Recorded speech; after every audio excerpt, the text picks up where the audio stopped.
자, 토요일 2부는요. 제가 제일 좋아하는 시간이죠. 과학과 정치가 만나는 시간. 과학이 정치를 만났을 때 강원도 양구에서 오지 않은 과학 전문 기자 강양구 기자. 네, 안녕하십니까. 강양구입니다. 예. 오늘은 어떤 이슈를 가져오셨나? 어제 그제 토론한 것 때문에 좀 분노했다라고 하는 게 풍문으로 들었소. 아니, 분노한 게 아니라 예. 약간 어이가 없었죠. 실소.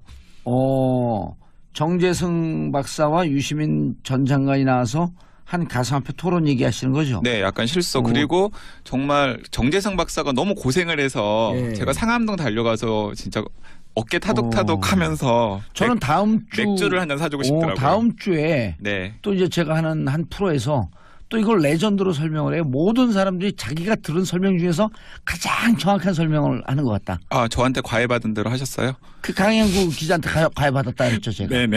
그럼요. 뭐 벌써 이제 그제인데 그제 예. 저녁에 이제 제가 보려고 봤던 게 아니라 우연히 이제 TV 채널을 돌리다 보니까 예. 뭐 예고된 대로 이제 JTBC에서 토론을 하고 있더라고요.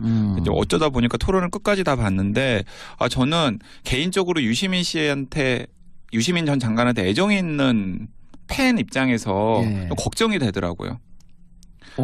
아마도 유시민 전 장관이 저랑 20년 정도의 차이가 있는데 그러니까 이제 10년이나 20년 후에 당연히 유시민 전 장관이 아직도 세상에 계시겠죠. 그러면은 분명히 최근에 유시민 전 장관이 했던 얘기했던 여러 가지 이 비트코인이라던가 가상화폐에 대한 발언들이 아마 짤로 이렇게 편집이 되어가지고 그리고 아마 그때는 반드시 내가 10년 전에 혹은 20년 전에 정말 크게 판단착오를 하고 오판을 했다라고 저는 진짜로 아마 10년, 20년에 확실히 그러실 거라고 생각해요. 다가오는 화요일 날 방영될 그 프로에서 결론을 이렇게 얘기했어요. 자, 일본은 적극적으로 받아들이고 있다. 네. 스위스도 적극적으로 받아들이고 있고 심지어 독일 같은 경우도 부가세 네. 부가세 내면 안 된다라고 하면서 기타 소득세를 내야 한다. 네, 라는 네. 식으로 사회가 논쟁을 하고 있다. 네. 이걸 적극적으로 받아들인 나라와 일방적으로 닫으려고 했던 나라는 10년 뒤에 어떻게 바뀔 너무나 것인가. 많은 차이를 보일 것이다. 네, 저도 정확하게 그렇게 생각을 합니다. 거래의 종주국 이런 거거든요. 그러면서 제가 이렇게 예를 들었어요. 싱가포르이 금융 중심인데 주가 조작 사기범이 일각에서 날친다고 해갖고 주식 거래를 전면적으로 금지해버리면 싱가포르의 미래는 어떻게 됐겠느냐. 네, 맞습니다. 그 얘기를 했어요.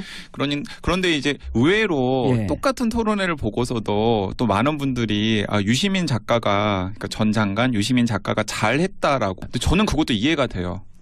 왜냐하면은 한쪽에서는 미래를 얘기하고 있고 예. 한쪽에서는 상식을 얘기하고 있는 거거든요.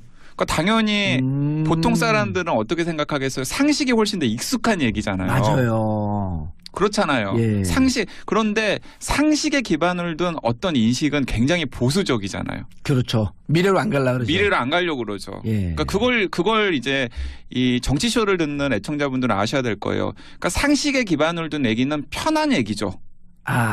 그리고 당장 이해하기도 쉽죠. 경로 의존성. 네. 하지만은 다니던 길이 편하다. 하지만은 항상 상식을 깨려고 하고 미래를 보려고 하는 시도가 있었기 때문에 계속 변하고 세상이 좀 더 나아진 것 아닙니까? 근데 지금 그 토론회에서 유시민 작가는 전형적으로 상식에 호소를 하면서 자기식으로 이해를 해가지고 말씀을 하셨거든요. 예. 그리고 이제 반대쪽에 있는 분들은 상식이 아니라 미래를 얘기하고 있고 당연히 이제 다수의 시청자가 보기에는 상식에 좀 더 귀가 혹할 수밖에 없죠. 그렇죠. 지금 가상화폐에 투자하는 분들도 네. 우리 사회에서 어찌 보면 소수예요. 네, 알아듣기 편하니까. 예. 알아듣기 편하고 그리고 또 자기는 또 이해관계자도 아니기 때문에 하지만은 제가 보기에는 미래를 얘기하시는 분들이 훨씬 더 그 토론회 때 고군분투했고 지금은 당장 지지를 못 받는다고 하더라도 나중에는 그분들이 했던 전망이나 얘기들이 실현이 될 가능성이 훨씬 더 크다라고 저는 개인적으로는 정리하고 있습니다. 근데 이제 그 토론회를 보면서 제가 이제 이게 어쩌다 보니까는 이제 그 유시민 작가에 대한 반론 방송이 되었는데 뭐 이것도 의미는 있으니까요. 굉장히 영향력 있는 어쨌든 논객이 어쨌든 전 국민을 대상으로 여러 가지 말들을 쏟아냈기 때문에 일단은 유시민 투기 광풍의 문제를 짚은 건 의미가 있었죠. 네, 당연합니다. 당연합니다. 저도 거기에 대해서 당연하고 있는데 유시민 작가가 이 가상화폐랑 블록체인 기술은 구별할 수 있다라는 얘기를 자꾸 하셨어요. 그리고 같이 나온 그 뭐 교수님도 그런 얘기를 하셨고 블록체인 기술과 가상화폐는 구분할 수 있다.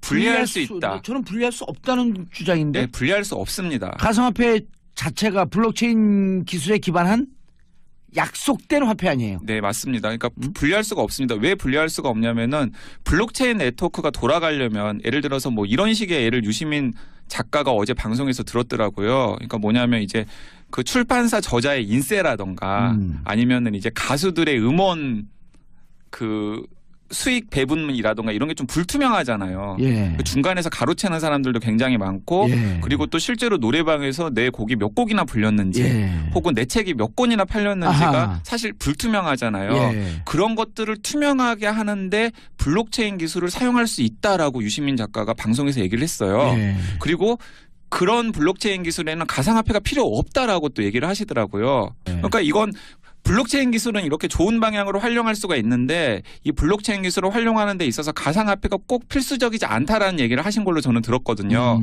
근데 사실은 그렇지가 않습니다.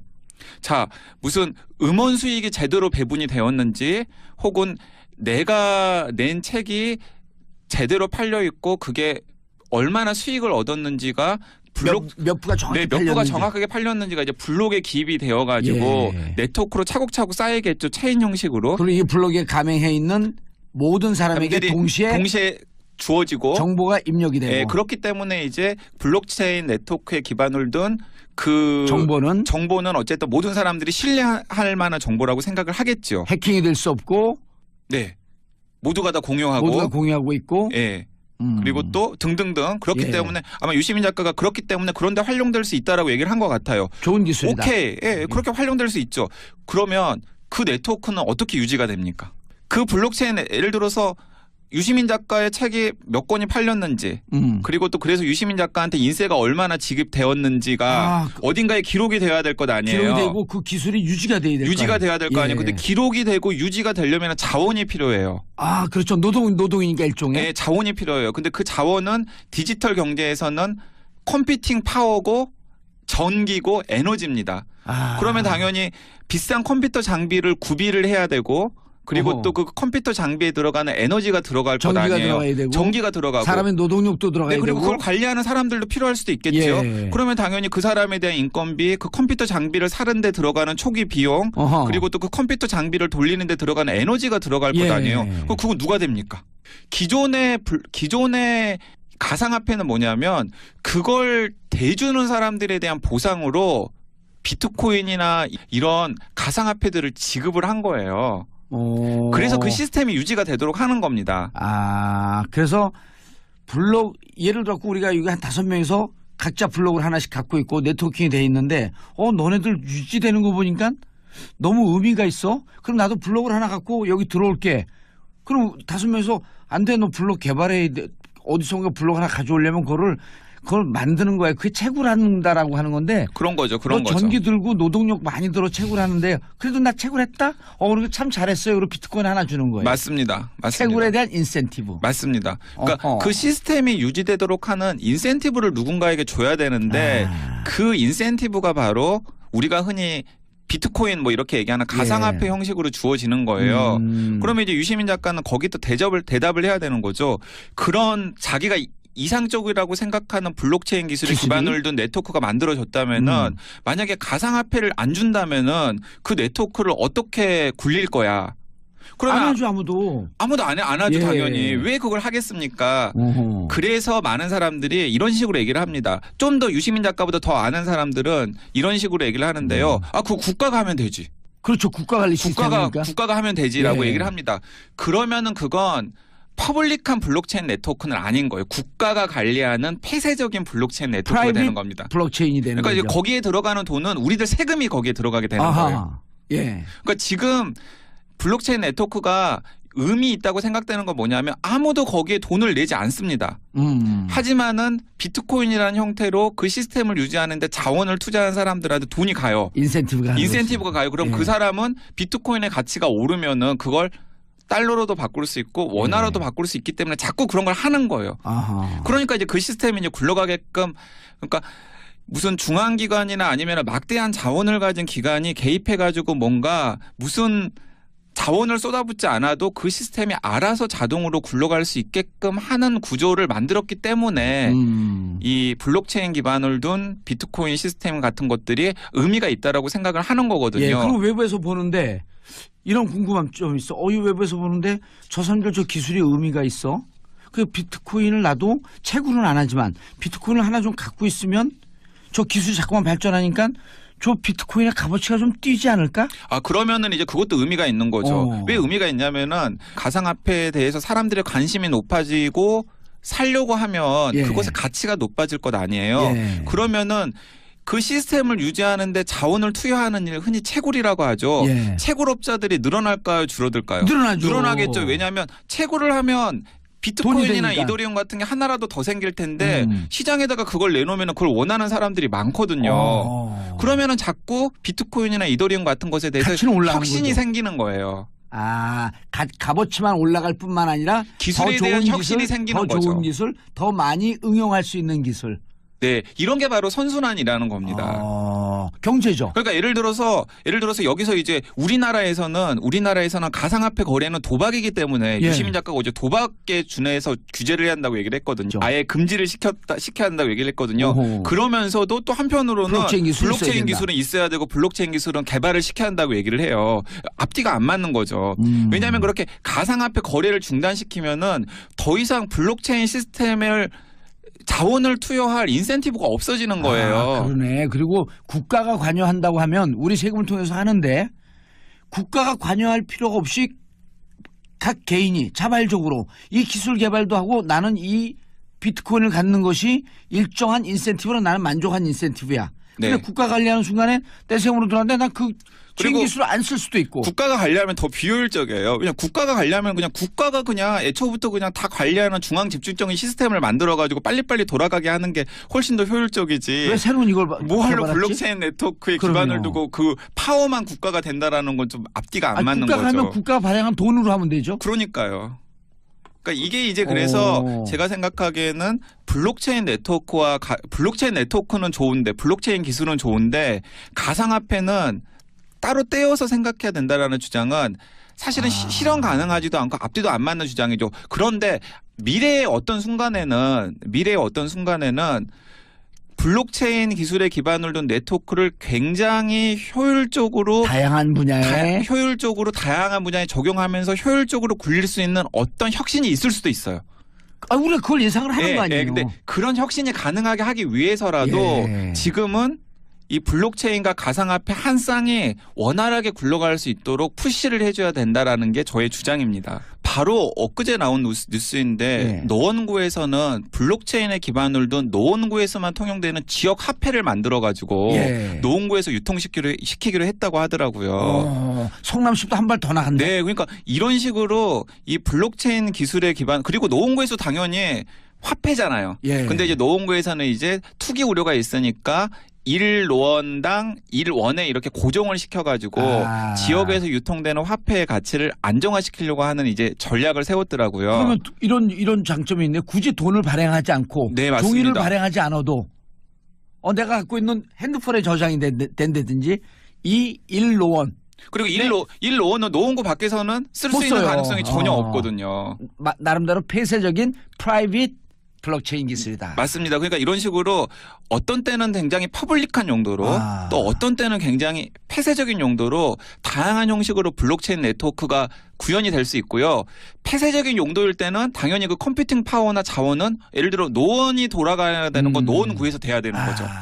하지만은 비트코인이나 이더리움 같은 전 세계에서 통용되는 퍼블릭한 블록체인 네트워크에 기반을 둔 것은 그런 식으로 이제 얘기를 해야 되는 거죠. 누군가가 그 자원을 자꾸 투여를 해야 되면은 당연히 가상화폐는 같이 갈 수밖에 없다라는 겁니다. 그런데 제가 그 기업 운영하는 선배가 자기 지분이 한 3-4%밖에 안 되는데 주주총회를 열면서 내가 이렇게 적은 지분으로 우리 회사를 장악하고 있다라는 비판을 받지 않기 위해서 온라인 주주총회를 하기로 했어요. 그런데 온라인 주주총회를 하면 주주가 그 온라인에 서명을 해야 돼요. 근데 서명인데 본인이 아닌지 모르니까 이 회사에서 자체적으로 만든 블록체인 기술을 갖고 주주들에게 다 뿌렸어요. 네. 여러분들이 서명하는 순간 본인이 확인이 됩니다. 굉장히 성공적으로 운영되는 폐쇄적인 블록체인 네트워크죠. 그랬더니 이 주주총회에 참여하는 사람의 비율이 90%가 넘어간다. 네. 블록체인 기술. 그러니까 그런 게 다양한 형식으로 이제 운영이 가능한 거고요. 그런 블록체인 기술이 지금 우리나라에서 전 국민이 블록체인에 대해서 관심을 가지게 되었고 그리고 또 많은 사람들이 블록체인으로 무엇인가 할 수 있을지도 모르겠다라고 생각하게 된 것도 사실은 거품이 있기 때문이거든요. IT 거품 조장했다고 김대중 대통령을 비판했잖아요. 그러나 그 IT 버블이 뭐를 만들어냈다? 우리나라에 지금 이런 식의 인터넷 환경을 만들어낸 거잖아요. 네이버라고 하는 세계적인 기업도 만들어내고. 네. 그러니까 그런 겁니다. 그러니까 90년대 후반, 2000년대 초반에 우리나라를 포함해서 닷컴 버블이 있다라고 많은 분들이 걱정을 했고 실제로 버블이 터져서 힘들어지신 분도 많았지만은 문제가 있지만 그 버블 때문에 생긴 경쟁력이라든가 인프라가 지금의 세계 최강의 IT 대국 미국이라든가 그리고 우리나라의 굉장히 세계적으로 경쟁력이 있는 IT 기업을 만드는 조건이 되었다는 거죠. 삼성의 갤럭시는 버블 위에서 탄생한 화려한 꽃이었다. 네, 그렇게도 볼 수 있고요. 근데 저는 이제 지금 이 대목에서 걱정이 되는 게 아까 오프닝에서 말씀을 하셨지만은 다른 나라의 규제랑 우리나라의 규제가 너무 언밸런스하기 때문에 그게 저는 가장 큰 걱정이라고 생각하고요.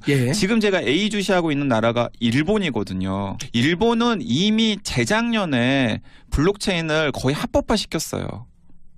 재작년에. 그래요? 네. 2016년에? 네. 재작년에 이미 블록체인. 2016년 4월. 네. 기억난다. 재작년에 블록체인을 합법화시켰는데 어떤 식으로 합법화시켰냐면은 거래소들을 규제하는 방식으로 합법화시킨 거예요. 그러니까 저는 일본을 예의주시할 필요가 있는 겁니다. 그러니까 일본은 한쪽으로는 이래요. 한쪽으로는 가상화폐 거래라던가 아니면 새롭게 가상화폐를 일본에서 굉장히 경쟁력 있는 가상화폐들이 새로 만들어지고 있거든요. 만들어지고 있어요. 네, 그러니까 새롭게 가상화폐를 만들도록 조장을 하고 그리고 또 그런 가상화폐 거래가 원활하도록 정부가 보증을 해주는 겁니다. 왜냐하면 사기나 이런 것 때문에 선량한 시민들이 피해를 보지 않도록. 근데 한쪽에서는 가상화폐 거래가 제대로 이루어질 수 있도록 거래소를 엄격하게 규제를 해요. 방향을 잡아주면서 관리를 해주는 거예요. 네, 관리를 해줘요. 그러면 그 거래소는 되게 양성화되어 있고 양질의 거래소만 살아남게 하고 그 거래소의 거래 내역이 투명하기 때문에 일본 정부는 무엇을 또 거둬들일 수 있나요? 세금을 거둬들일 수 있는 가능성이 생기는 거잖아요. 과세를 하기 시작했죠. 네. 그러니까 한편으로는 세수도 늘리고 한편으로는 또 가상화폐 거래를 슬쩍슬쩍 적극적으로 푸시를 하면서 일본은 저는 이런 속내가 있는 것 같아요. 닷컴 버블 때는 그때 일본 경제가 완전 개판이었었잖아요. 그래서 일본이 승기를 잡지 못했지만 이 블록체인 관련해서는 우리가 승기를 잡자. 그리고 블록체인 기술에 대해 근거한 암호화폐가 한국에서 막 뜨고 있는데 한국에서 뜨고 있는 열기를 우리 쪽으로 가져오자. 그런데 공교롭게도 우리나라에서 딱 막아버린 거예요. 네. 그래서 앞으로 아마 이제 우리나라가 만약에 유시민 작가가 제안한 대로 블록체인 기술이나 혹은 가상화폐를 다 불락시키는 방향으로 진짜로 간다면은 앞으로 5년, 10년 안에 진짜 기막힌 광경을 많이 볼 거예요. 예를 들어서 일본이라던가 미국이라던가 독일, 프랑스에서도 지금 공동으로 규제안을 만들어가지고 과세를 하고 있죠, 그리고. 아니 과세도 하고 있고 또 공동으로 규제안을 만들어가지고 지금 EU에 제안을 하겠다라는 거예요. 근데 만약에 가이드라인을 하나 만들자. 만약에 근데 그런 상황에서 독일이랑 프랑스가 연구해가지고 규제안을 만들어서 EU에 제안을 해서 EU가 그걸 억셉트를 했는데 그 규제가 우리나라랑 비교했을 때 너무나 낮은 거예요. 그러면 어떻게 되겠어요? 우리나라 돈은 그쪽으로 나가죠. 다 그쪽으로 가겠죠. 국적이 그리고 없으니까. 그때 되면은 또 우리나라 정부는 분명히 국제 스탠더드에 맞춰야 되겠다고 규제를 낮추려고 할 겁니다. 근데 한 번 규제가 만들어지면은 그 규제가 다시 본래대로 돌아가는 건 굉장히 어려운 일이에요. 너무 잘 아시잖아요. 자, 세계적인 체인 커피점에서 선언을 해요. 자, 우리 이제 바코드, QR코드 없이 우리 여기에서 커피할 때 결제되는 이런 결제 수단의 보조 수단으로서 블록체인 기술을 이용하겠다. 네. 그럼 이제 우리나라 사람들은 그 커피숍에 가서 커피를 못 사 먹는 거예요. 맞습니다. 뭐 여러 가지 지금 막 머릿속에서는 좀 복잡한 생각들이 많이 떠오르는데 그냥 제가 이제 한 가지 확실한 것은 이런 겁니다. 그러니까 제가 다시 한번 강조를 하자면은 한쪽에서는 상식을 얘기하고 한쪽에서는 미래를 얘기하면 당연히 지금은 상식을 얘기하는 분들의 얘기가 편하게 들릴 수가 있어요. 그러나 미래는 하지만은 상식만 얘기하다가는 절대로 세상이 나아지지 않는다라는 거죠. 알겠습니다. 가상화폐 하게 되면 세 가지 분야. 개발, 채굴, 유통인데 우리가 너무 유통에 몰입되다 보니까 개발과 채굴 쪽엔 얘기를 못하는데 정부는 개발과 채굴은 육성하고 그다음에 유통에서 불법, 사기, 다단계, 가짜 화폐 이런 것은 속간에서 없애주는 피해를 최소화하는 방향으로 나가줘야 된다. 네, 맞습니다. 그래서 저는 아하. 그 토론회 때 우리나라 최초의 거래소를 얘기했던 분이 그 거래소 규제 얘기를 여러 번 했거든요. 예. 저는 그게 답이라고 생각해요. 왜냐하면 일본이 그런 식으로 가고 있거든요. 그러니까 못하게 하는 게 아니고 피해가 안 날 수 있도록 불법 요소를 제거해 주는 것. 저는 맞습니다. 이런 생각도 해봤어요. 거래소가 수익이 많으니까 혹시나 있을 해킹 피해에 대해서 거래소에 얻는 수익의 20% 정도를 정부와 협의하에서 적립을 해놔라. 이런 것도 규제한 방식 아니에요? 네, 규제한 방식입니다. 그래야지 그 거래소를 이용하는 피해자가 나중에 생겼을 경우에 그것을 일종의 보험금으로 해서 맞습니다. 제가 보험회사면요.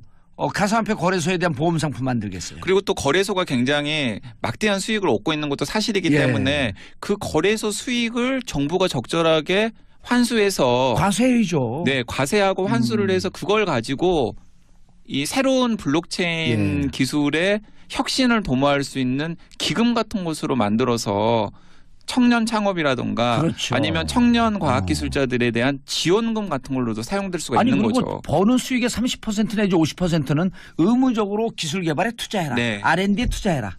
어허, 그런 게 좋은- 가능합니다. 아하, 알겠습니다. 블록체인 기술이 활용하면 나중에는 현금 영수증을 뺄 이유도 없이 우리가 쓰고 있는 모든 정보는 블록에 공동으로 입력이 되기 때문에. 네, 이 방송 나가면 아마 그 제 안티가 지금도 이미 있는데 네. 더 늘어날 거라고 그 생각하는데. 제 안티는 없으니까 제 안티 조금 있는 것도 다 가져가세요. 네, 알겠습니다.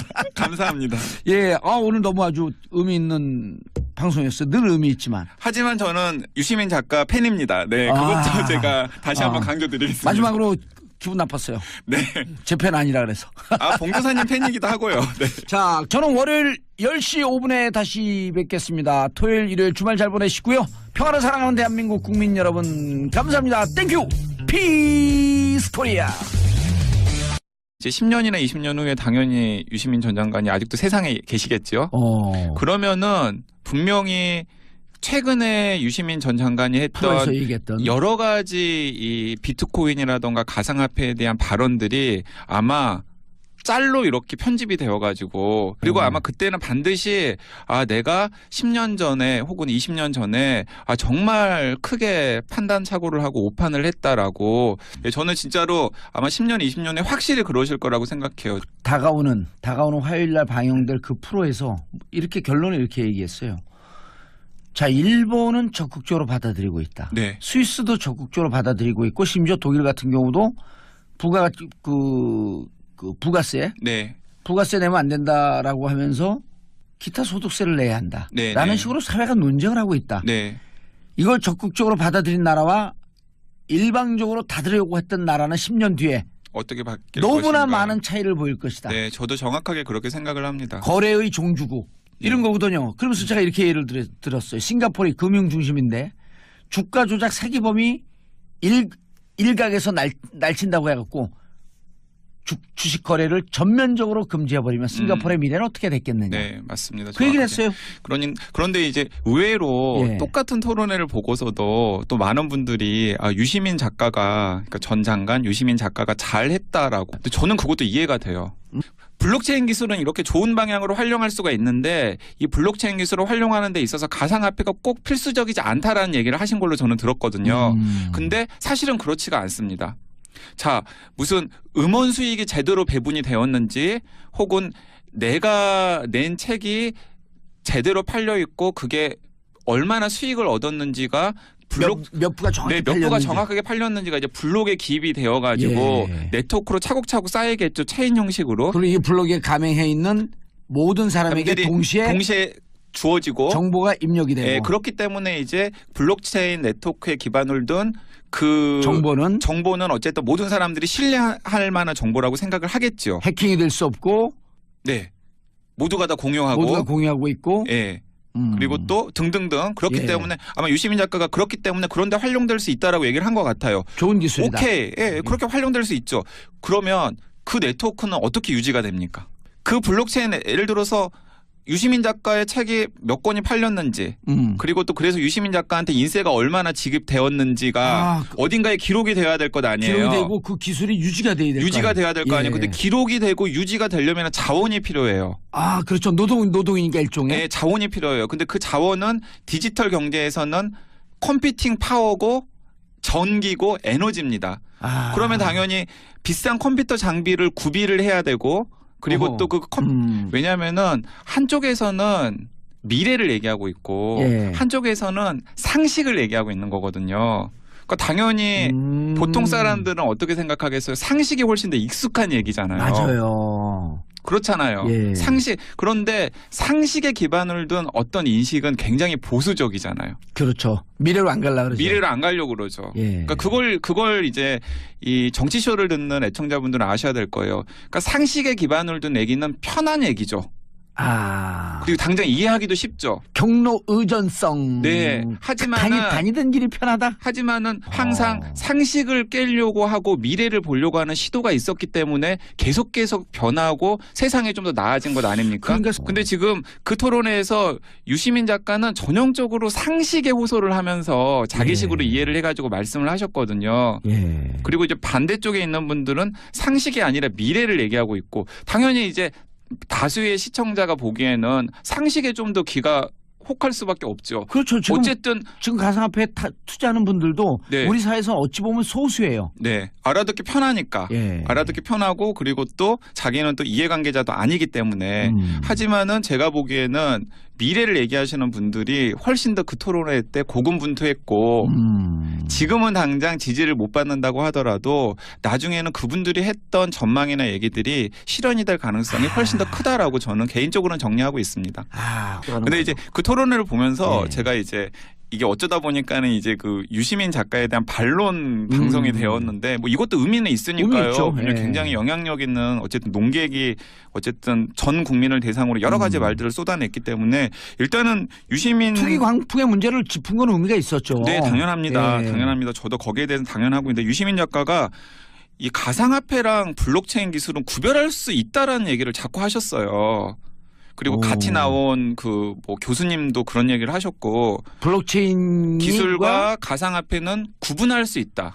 분리할 수 있다. 저는 분리할 수 없다는 주장인데. 네, 분리할 수 없습니다. 가상화폐 자체가 블록체인 기술에 기반한 약속된 화폐 아니에요? 네, 맞습니다. 그러니까 분리할 수가 없습니다. 왜 분리할 수가 없냐면은 블록체인 네트워크가 돌아가려면 예를 들어서 뭐 이런 식의 예를 유시민 작가가 어제 방송에서 들었더라고요. 그러니까 뭐냐면 이제 그 출판사 저자의 인세라던가 아니면은 이제 가수들의 음원 그 수익 배분이라던가 이런 게 좀 불투명하잖아요. 그 중간에서 가로채는 사람들도 굉장히 많고 그리고 또 실제로 노래방에서 내 곡이 몇 곡이나 불렸는지 혹은 내 책이 몇 권이나 팔렸는지가 사실 불투명하잖아요. 그런 것들을 투명하게 하는데 블록체인 기술을 사용할 수 있다라고 유시민 작가가 방송에서 얘기를 했어요. 그리고 그런 블록체인 기술에는 가상화폐가 필요 없다라고 또 얘기를 하시더라고요. 그러니까 이건 자, 토요일 2부는요. 제가 제일 좋아하는 시간이죠. 과학과 정치가 만나는 시간. 과학이 정치를 만났을 때 강원도 양구에서 오지 않은 과학 전문 기자 강양구 기자. 네, 안녕하십니까. 강양구입니다. 오늘은 어떤 이슈를 가져오셨나? 어제 그제 토론한 것 때문에 좀 분노했다라고 하는 게 풍문으로 들었소. 아니, 분노한 게 아니라 약간 어이가 없었죠. 실소. 정재승 박사와 유시민 전 장관이 나와서 한 가상화폐 토론 얘기하시는 거죠? 네, 약간 실소. 그리고 정말 정재승 박사가 너무 고생을 해서 제가 상암동 달려가서 진짜 어깨 타덕타덕 하면서 저는 다음 주 맥주를 한 잔 사주고 싶더라고요. 다음 주에 또 이제 제가 하는 한 프로에서 또 이걸 레전드로 설명을 해요. 모든 사람들이 자기가 들은 설명 중에서 가장 정확한 설명을 하는 것 같다. 저한테 과외받은 대로 하셨어요? 그 강양구 기자한테 과외받았다 그랬죠, 제가. 네네. 그럼요. 벌써 이제 그제인데 그제 저녁에 이제 제가 보려고 봤던 게 아니라 우연히 이제 TV 채널을 돌리다 보니까 뭐 예고된 대로 이제 JTBC에서 토론을 하고 있더라고요. 이제 어쩌다 보니까 토론을 끝까지 다 봤는데 저는 개인적으로 유시민 전 장관한테 애정이 있는 팬 입장에서 걱정이 되더라고요. 아마도 유시민 전 장관이 저랑 유시민 전 장관이 저랑 20년 정도의 차이가 있는데 오. 그러니까